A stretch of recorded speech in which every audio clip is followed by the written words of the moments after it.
it comes to health insurance, doctors, patients, we kind of have a complex reality in the world where everybody is pulling it in their direction. But at the end of the day, our goal ought to be to help the patients be healthiest. And JoyScore's goal is to help the patient be healthy. Yeah. So how does it come to your mind and how do you see it based on your experience about health and health insurance and doctors and patients? Well, I think the most important thing that we can all do for lowering the cost of health insurance is to be healthy and to really take an honest look at the healthcare system. Because unfortunately, I see that the healthcare system is run by unhealthy people. If you look at the actual heads, the head people that are in the health industry, a lot of them are overweight and like look quite ill, to be honest. So why are we taking advice from those people about how to maintain our health? Whereas like the people that I look up to for health advice are people like Dave Asprey from Bulletproof Radio, Ben Greenfield, and Sean Stevenson. And Abel James as well. Like they're my main pillars really, who I look to for health advice, because they really go deep into the science of it, and they are always like double checking stuff. And not just, I think it's dangerous, like taking a lot of the time, people take advice from people that have got doctorates and degrees and, PhDs and stuff and are qualified as a doctor, but they've been put through a system. And that system is, I believe, quite outdated actually. And so therefore they're not continuing their learning. And whereas these people that I'm talking about, they're always talking to people with PhDs and stuff, but people that are continuing doing their research and like big studies and stuff. So you're saying we're listening to the wrong people. Yeah, I think so. And I think the main things about how to be healthy are, let's look at what is actually in our food. Like, first of all, let's try and really be conscious about what is in our food. Let's look at the labels. And if it's generally, the rule of thumb is, if it's ingredients where you're like, what the hell is that? Like some weird numbers or like, something you don't understand, that's probably something that's manufactured. That's probably something that's manufactured, right? Yeah. So we in a way, we kind of had that in mind when we wrote the book and developed the app. Like, for instance, one of the chapters is nutrition, where we talk about what we think is good for you. And we also talk about what is recommended by the Food Administration and what nutritionists talk about. So we kind of have a discussion on food. And the same way we talk about fitness, between food, exercise, and all those other areas of our life that make us a complete person, is essentially our approach. But the doctors who are involved with our project, in fact, we're going to have another meeting on Monday. And so they have found a correlation, or at least they believe is a correlation between JoyScore and the overall health of people, meaning people with higher joy score would have better health and would most likely cost less to the insurance companies for their health maintenance. Mm. So then you take it to the next level of exploration where you see, and one of our doctors, who's a cardiologist, he's been telling his patients like for 30 years that if you bring your stress level down, which will bring your cortisol level down, it's going to improve your heart health and overall health, and you just be a better person and happier person, you know. Yeah. So he also says that he doesn't have any data because the app hasn't been tested yet with health insurance companies. But he says in his assumption, there's going to be a correlation between the joy score, and people with higher joy score would cost less money to maintain their health because they'll be less sick. So he's saying that as their joy score goes up, their stress level goes down, cortisol goes down, they would be healthier, and it would cost less to the insurance company to maintain their health. So that a relationship. But do we have any data to prove it yet? We don't, you know, because we haven't gone that far allowing insurance companies to be able to test it yet. Yeah. Well, the thing is that actually gratitude and love actually improves your immune system, because the heart has a field that irradiates, and that's it. And the thalamus is behind the heart, and so the thalamus is affected by the radiation, the energy that the heart gives off, and the heart is stimulated when we feel gratitude and love. And so that's when the body is in a position that it can be in that optimal position to renew cells and to be in the state of repair. Because when we are in a state of sadness, depression, and especially fear, that's not a state where the body is in a position where it's going to be repairing and renewing cells and turning on the genes that activate the optimal health that we can be in.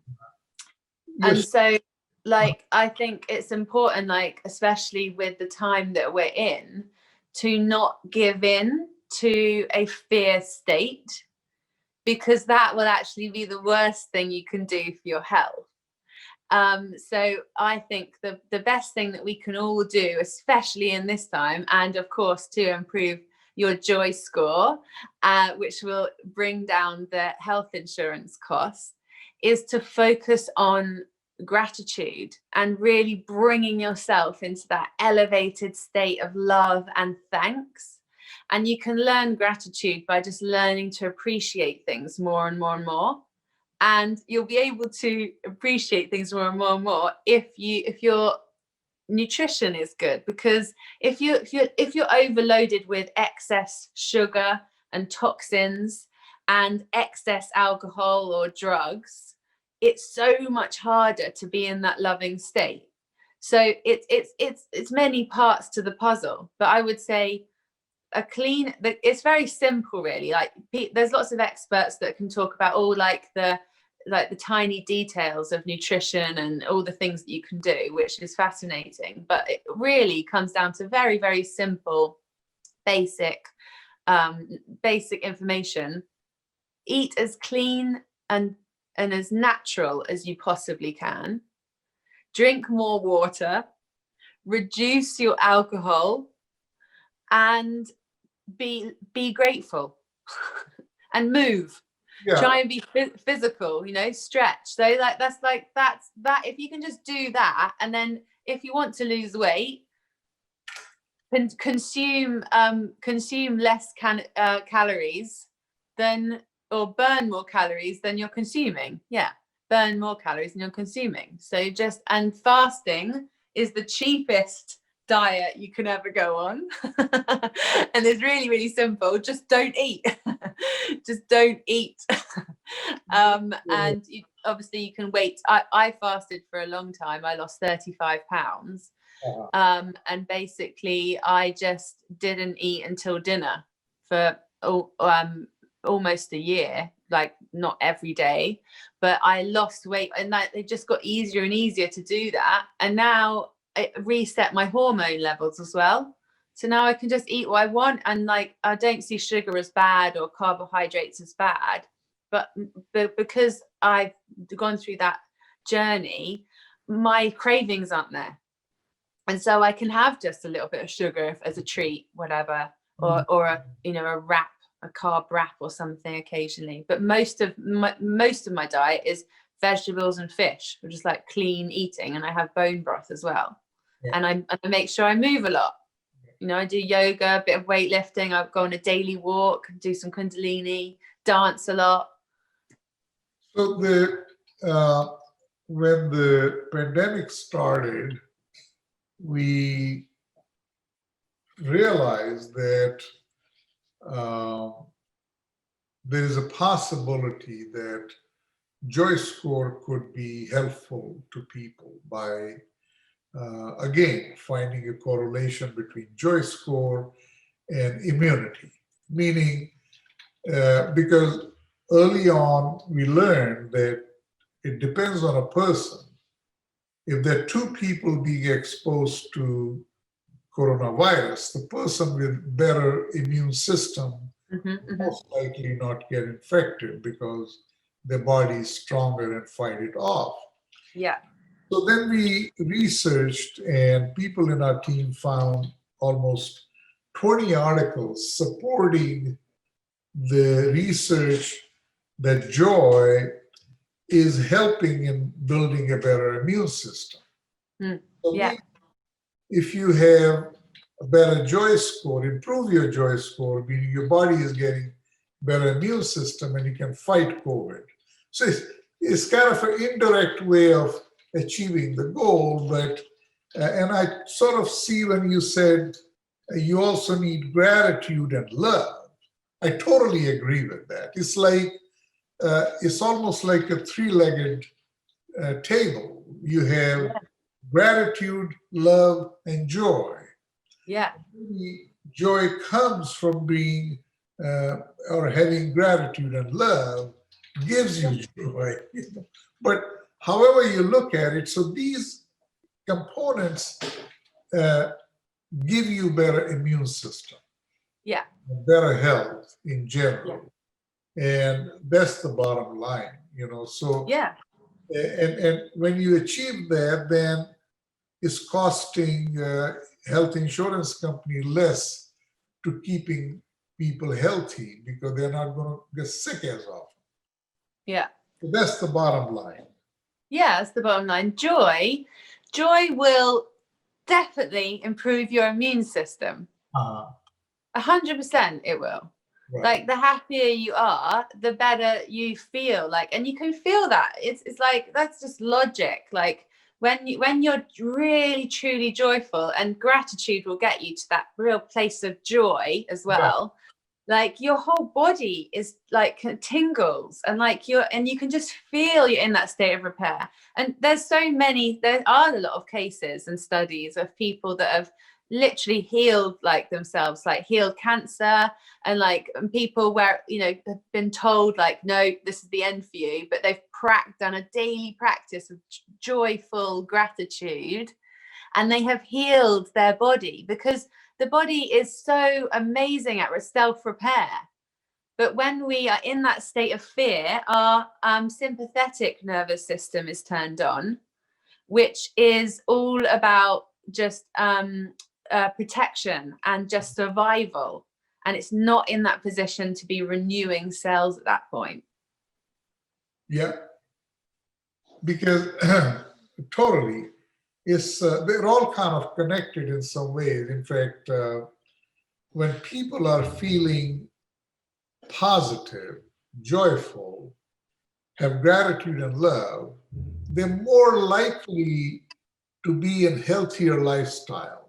meaning they more likely would be eating better, going to the gym or exercise or walks. And so their whole outlook toward the life changes. It's all hand in hand, It's like, and it kind of starts with those two things that you mentioned, to start with gratitude and love. Mhm. And they just gets the ball rolling in the right direction. Yeah, But, and it yeah, feeds each other. It feeds yeah, each other. The healthy food choices and the lifestyle choices will help you feel happier, and the joy and gratitude will help you make those healthy lifestyle choices. It's a circle. so that's like a recipe. Yeah, Call yeah, it like a recipe for healthier lifestyle. And if we had a discussion with health organization or health insurance company, they could see the benefit in somehow providing elements or ingredients for people to feel gratitude, love, and joy, because that leads them to have a better life and healthier life. And yeah. it solves the problem. In fact, there is a insurance company in the US called Kaiser Permanente, and Right. their slogan is thrive. So the Thrive. thrive is just to have a life which thrives. Mm, So yeah, that in a way, in a nutshell, says what we are talking about. yeah, Yeah. yeah, yeah, So I think this is good. We were able to achieve our goal already in terms of what do people need to do to be yeah, healthy, and yeah, what insurance companies need to do to motivate people to achieve that goal is what we just talked about. And what should the doctors be telling their patients is to do the same thing. There is a uh, there's an interview with a doctor who used to practice medicine, but lately he's been mostly writing books. His name is Deepak Chopra. I don't know if you've oh, heard. I love him. Yeah, love.